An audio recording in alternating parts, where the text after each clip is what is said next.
नमस्कार। आज भाद्रपद शुक्ल द्वितीया शके 1935 सादर करीत आहोत ठाणे वार्ता। ठळक घडामोडी। ठाण्यातील टायटनच्या दालनातून 40 लाखांच्या ऐवजाची लूट। गौरी गणपती उत्सवाच्या तोंडावर फुल बाजार कडाडला आणि श्री गणेशाला प्रिय असलेल्या नाना आकाराच्या मोदकांना मोठी मागणी। या आणि इतर घडामोडी विस्तृतपणे पण काही क्षणातच। नौपाडा पोलीस ठाण्यापासून अवघ्या काही हाकेच्या अंतरावर असलेल्या टायटनचं दालन फोडून अज्ञात चोरट्यांनी 40 लाखांचा ऐवज लंपास केलाय। मुलुंडमधील रोनित शहा यांचं हे दुकान आहे। गुरुवारी रात्री नेहमीप्रमाणे टायटनचे व्यवस्थापक धीरज परमार दुकान बंद करून गेल्यानंतर चोरट्यांनी दुकानाचं शटर उचकटून दुकानातील 40 लाखांची 112 घड्याळं घेऊन पोबारा केला। यामध्ये 32 लाखांचं सोन्याचे आणि डायमंडचं घड्याळ असून 3 लाखांचं हिल फिगर टायटन कंपनीचं घड्याळ आणि 5 लाखांचं दुसरं घड्याळ घेऊन चोरट्यांनी तिथून पळ काढला। नेहमीप्रमाणे धीरज परमार हे दुकान उघडण्यासाठी म्हणून आले असताना त्यांच्या लक्षात हा सगळा प्रकार आला। दुकानाच्या क्लोज सर्किट कॅमेऱ्यात एक संशयित व्यक्ती दिसली असून या प्रकरणी नौपाडा पोलीस अधिक तपास करतायत। शहापूर तालुक्यामधील सावरोली बुद्रुक येथील दलित तरुणीचा गळा दाबून खून करण्यात आल्याच्या निषेधार्थ आज शहापूर बाजारपेठेत बंद पाळण्यात आला। 2 दिवसात खुनी पकडला न गेल्यास रिपब्लिकन पक्षानं आंदोलनाचा इशारा दिलाय। संजय गायकवाड यांची प्रणाली ही एकुलती एक मुलगी होती। 12वी झाल्यानंतर अंबरनाथ येथील औद्योगिक प्रशिक्षण संस्थेमध्ये ती शिक्षण घेत होती। रोज सकाळी ती शहापूरहून अंबरनाथला रेल्वेने जात असे। येताना उशीर झाल्यास ती रिक्षाने घरी येत असे। गुरुवारी नेहमीप्रमाणे ती अंबरनाथहून निघाली। आसनगाव स्थानकावरून तिनं आपल्या आईला गाडी मिळाल्याचा दूरध्वनी देखील केला। काही वेळ उशीर झाल्यास ती वासिंद इथं मावशीकडेही राहत असे। त्यामुळे रात्र झाली तरी ती न आल्यानं नेहमीप्रमाणे ती मावशीकडे गेल्याचा घरातल्यांचा समज झाला। त्यामुळे त्याने अधिक चौकशी केली नाही। काल सकाळी गावामधील काही महिला आसनगावकडे जात असताना त्यांना पायवाटेवर कुणीतरी पडलं असल्याचं दिसलं। जवळ जाऊन पाहिलं असता ती गावातील प्रणाली गायकवाड असल्याचं त्यांच्या लक्षात आलं। त्यानं तिच्या आईवडिलांना ही माहिती दिली। पोलिसांनी घटनास्थळी तिची पर्स, सिम कार्ड आढळून आलं, पण तिचा मोबाईल हरवला होता। वरिष्ठ पोलीस अधिकाऱ्यांनी घटनास्थळाला भेट दिली। या घटनेमुळे संतप्त झालेल्या रिपब्लिकन पक्षाच्या कार्यकर्त्यांनी काल रास्ता रोको करण्याचा प्रयत्न केला, पण पोलिसांनी त्यांची समजूत घातल्यामुळे रास्ता रोको रद्द करण्यात आला। पण प्रणालीच्या हत्येमुळे आज बाजारपेठ बंद ठेवण्यात आली होती। हेमंत पवार शिवसेना विभाग प्रमुख यांची शिवसेना ठाणे शहर प्रमुखपदी नियुक्ती करण्यात आली आहे। हेमंत पवार हे शिवसेनेचे एकनिष्ठ सैनिक आहेत। आनंद दिघे यांच्या काळापासून पवार हे शिवसेनेचं निष्ठेनं काम करत असून त्याचीच पावती म्हणून त्यांची ठाणे शहर विधानसभा प्रमुखपदी नियुक्ती झाली आहे। शिवसेनेचे जिल्हा संपर्क प्रमुख एकनाथ शिंदे तसंच इतर अनेकांनी त्यांच्या या नियुक्तीबद्दल त्यांचं खास अभिनंदन केलं आहे। ठाणे रेल्वे स्थानक सह तलावपाळी परिसर वारांगणामुक्त झाल्याचं ठाणेकरांनी सुटकेचा निश्वास टाकलाय। सांस्कृतिक उपराजधानी म्हणून ठाणे शहराकडे पाहिलं जात असताना ठाणेकरांचं भूषण असलेल्या गडकरी रंगायतन आणि तलावपाळी परिसरात उभ्या राहणाऱ्या वारांगणामुळे या परिसराला अवकळा आली होती। सर्वसामान्य ठाणेकरांना तलावपाळी परिसरात फिरणं देखील मुश्किल झालं होतं। दररोज या परिसरात उभ्या राहणाऱ्या वारांगणा आणि त्यांच्या बिभत्स चाळ्यामुळे महिला वर्गात नाराजी पसरली होती। या प्रकरणी स्थानिक पोलीस ठाण्यानं तक्रारीची दखल न घेतल्यानं इथं शतपावलीसाठी येणाऱ्या नागरिकांमध्ये देखील संतापाची लाट पसरली होती।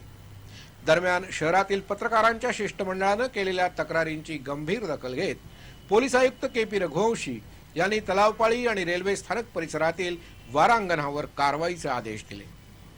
पोलीस आयुक्तांनी दिलेल्या या आदेशामुळे तलावपाळी आणि स्टेशन परिसर वारांगणामुक्त झाल्यानं ठाणेकरांनी सुटकेचा निश्वास टाकलाय। चालत्या लोकलमधून पर्स लुटण्याचा चोरट्यांचा प्रयत्न एका महिलेच्या जीवावर बेतलाय। उपनगरीय गाडीत महिलांवर ऍसिड हल्ला, परदेशी महिलेला लुटण्याचा प्रयत्न, छायाचित्रकार महिलेवर झालेले बलात्काराची घटना हे प्रकार ताजे असतानाच घनसोली ते रबाळे दरम्यान आरती घोलकर ही महिला दरवाजात उभी असताना चालू गाडीमध्ये आकडा टाकून पर्स लुटण्याचा प्रयत्न करण्यात आला। आरती ह्या कोपरखैरणे रेडीमेड गारमेंट कंपनीमध्ये कामाला आहे। काम संपल्यानंतर घरी जाण्यासाठी म्हणून त्या ट्रेनमध्ये बसल्या। ट्रेनमध्ये गर्दी असल्याने दरवाजामध्ये उभं राहून प्रवास करीत असताना घनसोली आणि रबाळे या दरम्यान चोरट्यांनी त्यांची पर्स आकडा टाकून खेचण्याचा प्रयत्न केला। यामध्ये आरती खोलकर देखील गाडीतून खाली पडल्या। त्यांच्या डोक्याला जबर मार लागला असून क्रिटिकेअर रुग्णालयात त्यांना दाखल करण्यात आलंय।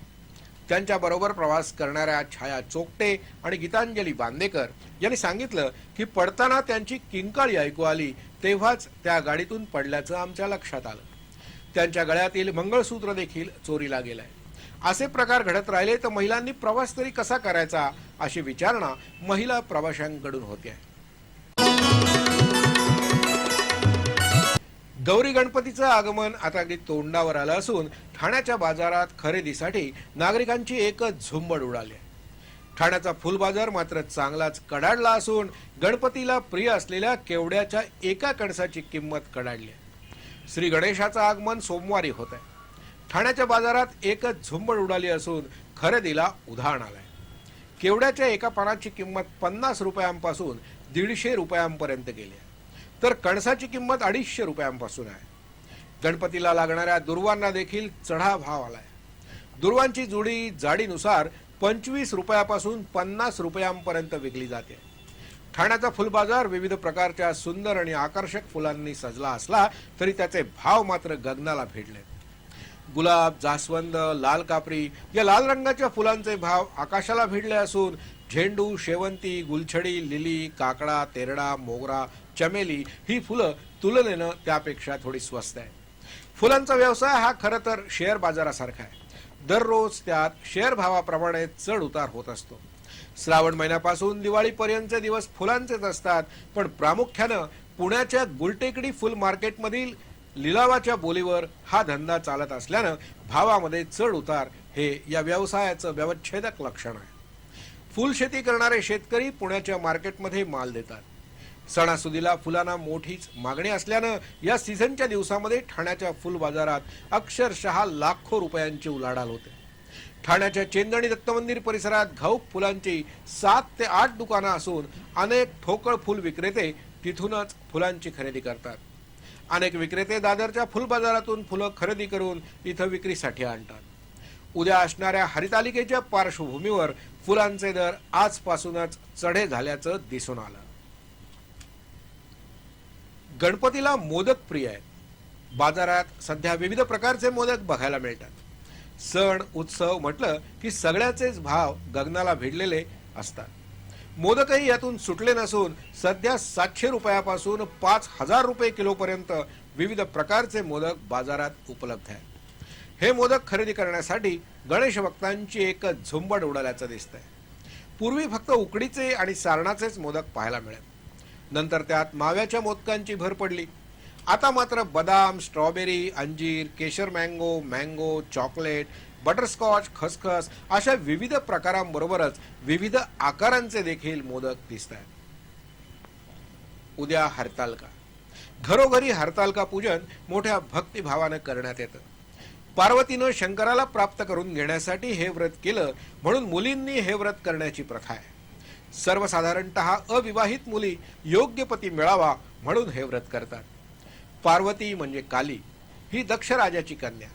तिचा विवाह शंकराशी झाला। तिचा वर्ण काळा सावळा होता। एकदा देवसभेत शिवानं तिला काळी म्हटलं आणि त्यामुळे तिला राग आला। तिनं काळा वर्ण हिरवळीवर ठेवला आणि अग्नीत उडी घेतली। पुढे तीच गौरी म्हणून हिमालयाच्या पोटी जन्माला आली। तिनं आपला काळा वर्ण मागे ठेवला होता, आता तो कात्यायनी होती आणि तिनं देवांना त्यांच्या सर्व युद्धात सहाय्य देखील केलं, अशी कथा सांगितली जाते। हरितालिकेची पूजा करून स्त्रिया दिवसभर उपवास करतात। नंतर दुसऱ्या दिवशी हरितालिकांचं विसर्जन करून उपवास सोडला जातो। गणेशोत्सव आता अगदी तोंडावर आलाय। दरवर्षीप्रमाणे यावर्षी देखील ठाणे वार्तामधून आम्ही घरगुती गणपती उत्सवापुढील सजावट दाखवणार आहोत। ही सजावट दाखवताना सजावटीमागची कल्पना, सजावटीसाठी वापरण्यात आलेली साधन सामुग्री, सजावटीसाठी घेतलेली मेहनत अशा विविध बाबींचा विचार केला जाणार आहे। उत्कृष्ट सजावटीनाच ठाणे वार्तामधून प्रसिद्धी दिली जाईल। यासाठी आपण आपली सजावट, किती दिवसांचा गणपती आणि आपला पत्ता आम्हाला 8090002222 80 970 22 22 या क्रमांकावर SMS द्वारे कळवावा।